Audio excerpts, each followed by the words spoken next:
Ingenting! Ingenting! Vi har en over 400 kilo tung snegl i vores toilet. Hvad er det, du har gjort?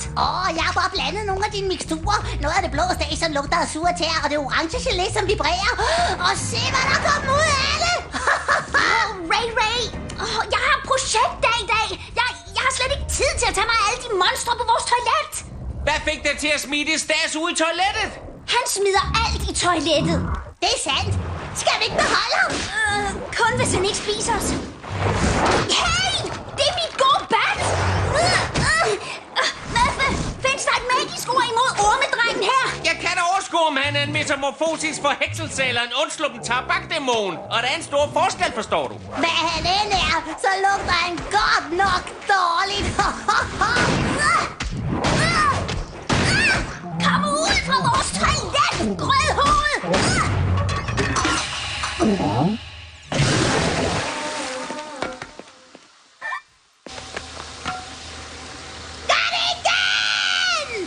Hold mod.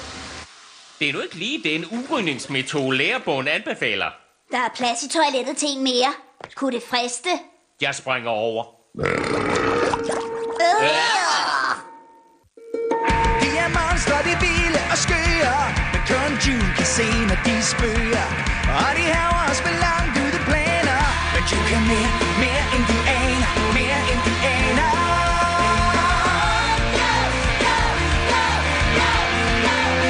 Hun er bare for cool. Hun er bare for cool. June, hun kæmper mod de onde fjender, men hun vil hellere fyre den af med sine venner. Hun er klar, når stenen den gløder, stenen den gløder.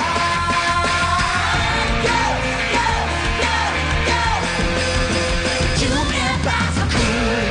Juniperly. Den gale mumie.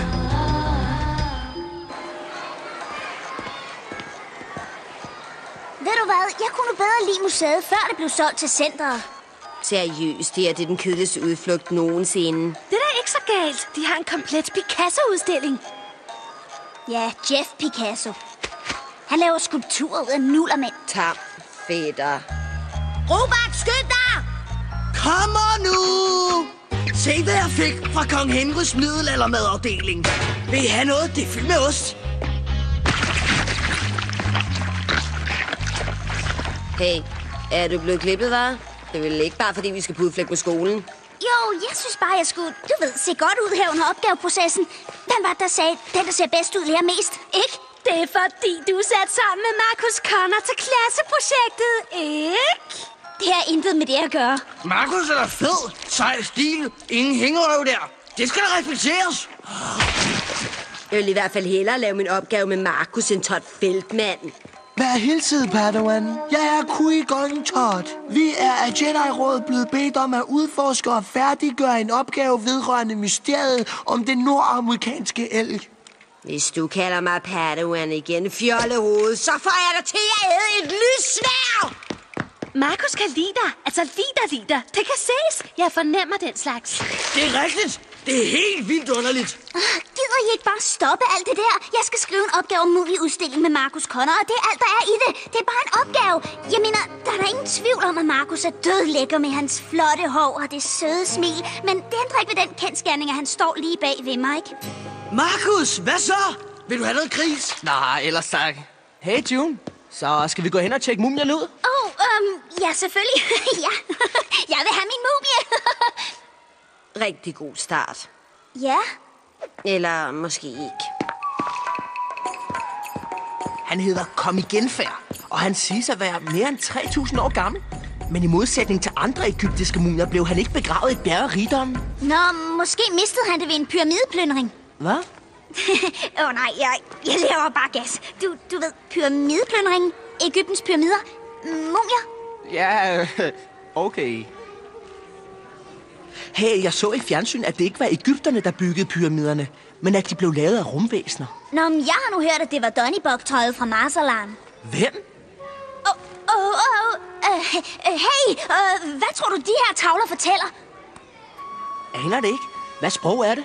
Vent, det er balmaiansk. Hvad er balmaiansk? Gammelt uddødt sprog. Men jeg tror, jeg ved, hvor vi kan få det oversat. Det kan I godt glemme. Jeg vil ikke være en del af det her. Murphy, det er dit job at hjælpe mig. Nej, det er mit job at assistere til C med at bevare harmonien imellem menneskeheden og den magiske verden. Ikke at hjælpe dig med at snyde med lektierne.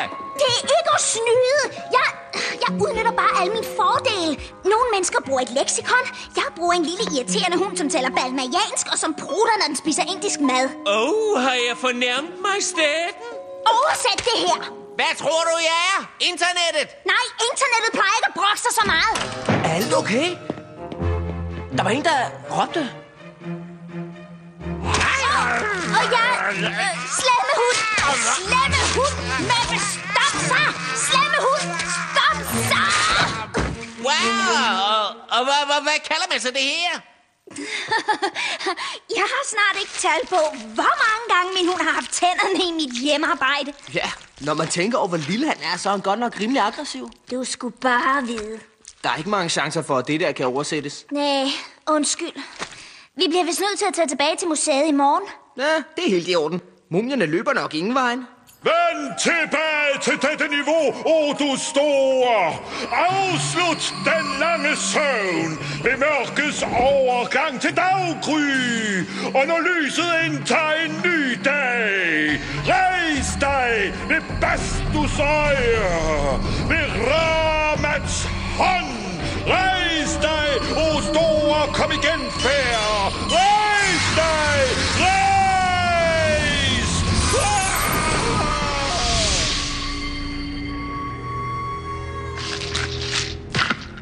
Du store, er det sandt? Er du vågnet?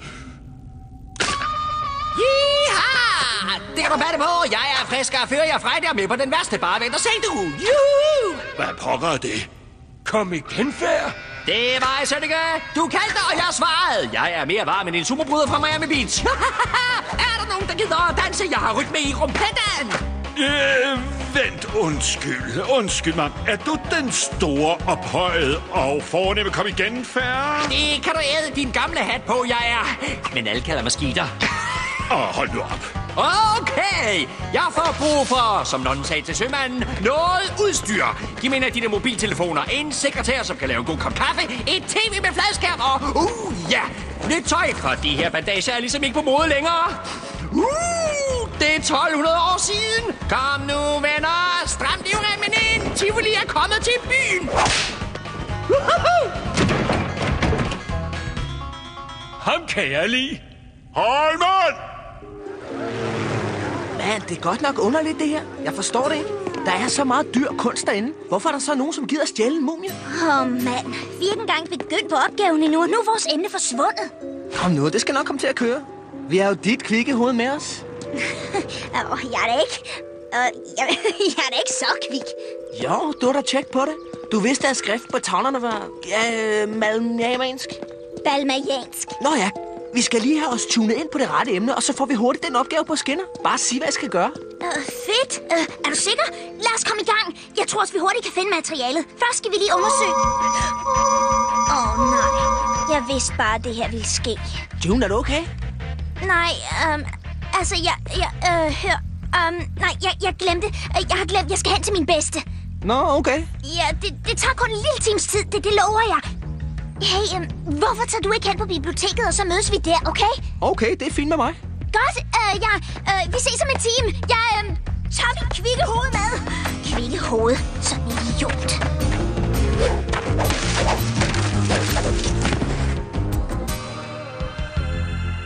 Det er for klamt. Kunne man bare få lov at opleve en uge, hvor der ikke er en eller anden, som stjæler alle kroppene fra kirkegården? Hey, hallo? Jeg er dig, Splice. Stop lige en gang. Den døde står op af kisten. En zombie. Mand, jeg hader zombier. Hey, jeg sagde stop!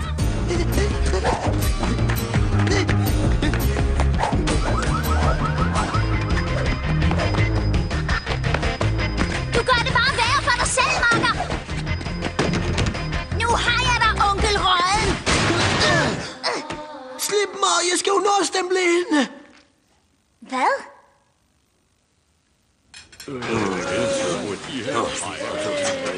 Velkommen, lille damer, til Skitters Takeaway, vafler, ribbiler, libitum. Det må være en joke.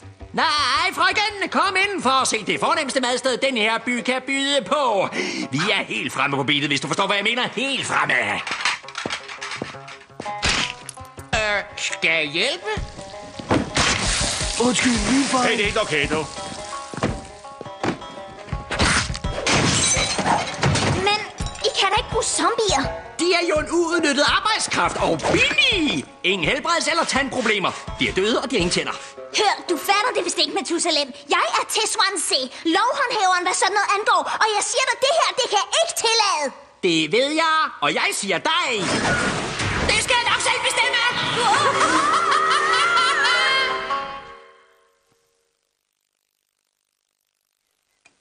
Har I hørt om Orkidébugtens nye restaurationssensation? Stedet hedder Onkel Skitters hus. Når de mapser knoer, og du er sulten efter ko, så kør ned til svinget, yeah! Vi åbner 2:00. Portionerne er store, så du skal bare klør på.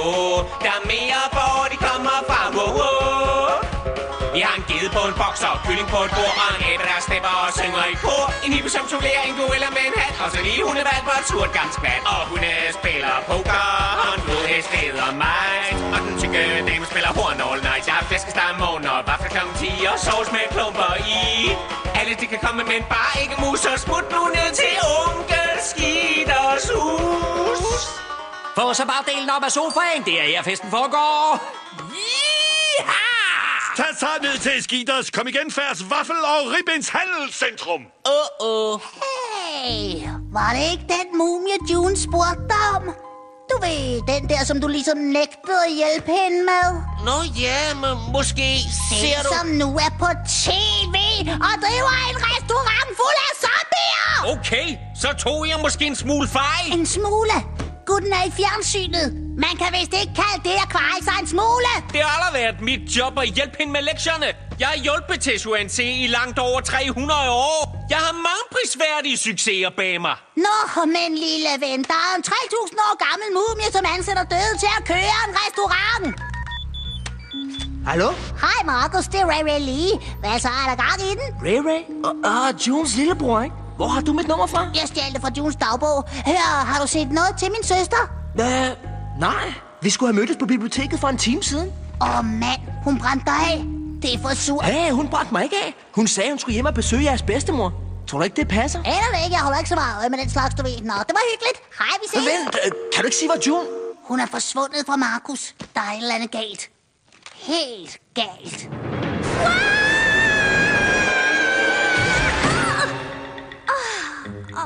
Altså, det her bliver bare mere og mere irriterende for hver minut, der går. Fantastisk. Et fangehul. Hvorfor er alle de taber et fangehul? Vi er hidkaldte kom igen færd, fordi vi troede, han var kilden til kraft og styrke. Hvad siger du? Vi havde ikke drømt om, at han ville åbne en fastfoodkæde.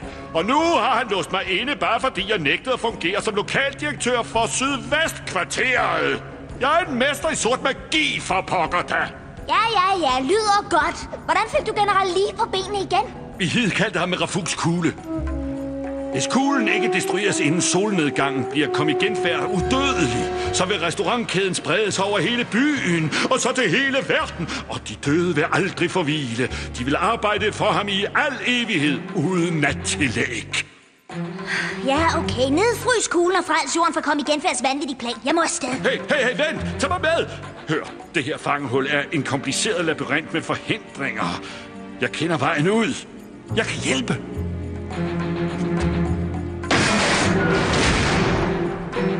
Okay, men hvis du prøver at snyde mig, så får du sådan et spark i bagen, og den bliver en belastning for dine skuldre. Af en lille pige er du ret stærk. Og du er en gut i et lagen, som vækkede en mumie. Ray, det her er latterligt. Her, June er et eller andet sted. Prøv bare at være diskret. De er zombier, og vi skal være diskrete. Se nu efter, makker. Hjerner må have hjerner. Hjerner. Er du okay? Ja, det er meningen, jeg skal arbejde ved grillen. Altid. Følg med.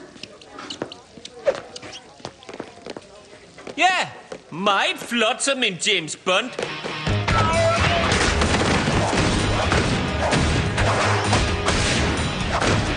Fantastisk! Så er der 6 dæmoner tilbage, og vi har klaret level 1. Fedt.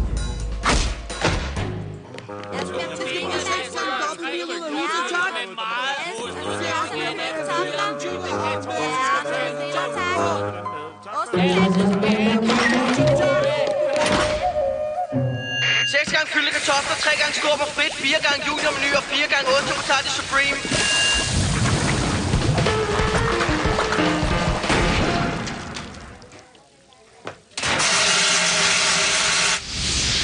Hvis du er en zombie, så er jeg ballets dronning. Og du vil godt klar over, at det ikke rigtig hænger sammen. Fy, lille vores, ikke op på bordene.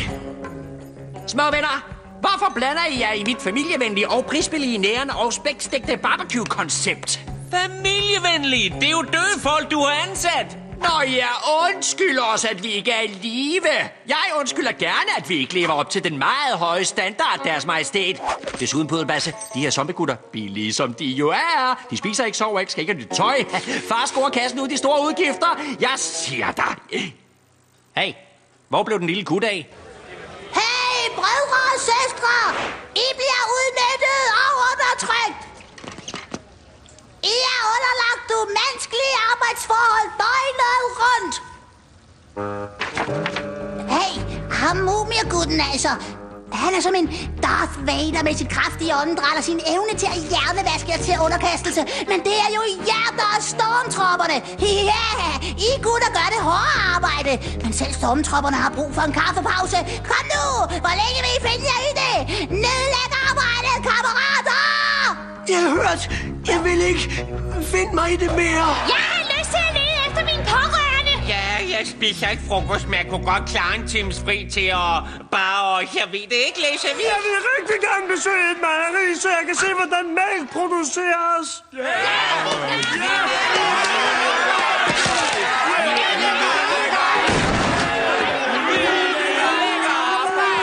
Og hvad sker der her, hva'? Du har opildnet mine zombier til arbejdsnedlæggelse. Pyt med det, så må jeg bare tage om det arbejdsstyrken. Okay, ord med mennesker, så står vi op. Arbejdet venter på jer.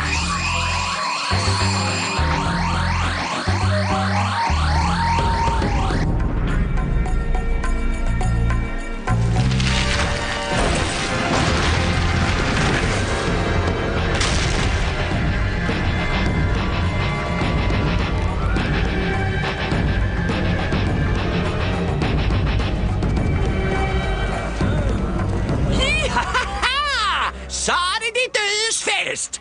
Okay, du bandagen-bundne bandit. Nu er jeg færdig med at være sød ved dig.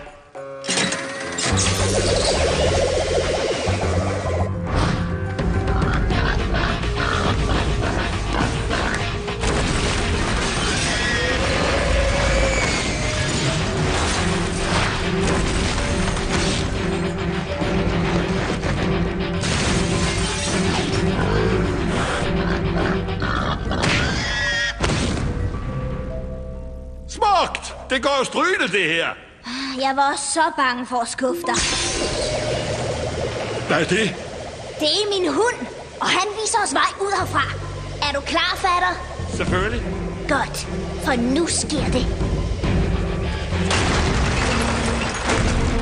Velkommen ombord. Kom indenfor. Hvad søren? Hey, Chester. Du ser godt ud. Du ved, døde godt ud, ikke? Bare følg jer hjemme. Så er der ballade. Okay. Jeg har kæmpet imod en lille her landsbytossedæmoner, slået mig igennem metertykke betonmur, og jeg har mistet mine favoritøringe. Nå, hvor er du, bandagebums? Du trænger til at få nogle tæsk. Undskyld mig. Ja, altså, jeg har en aftale ude i byen, ikke? Ja, hvis I lige må få lov, jeg smutter, ikke? June! Er du der?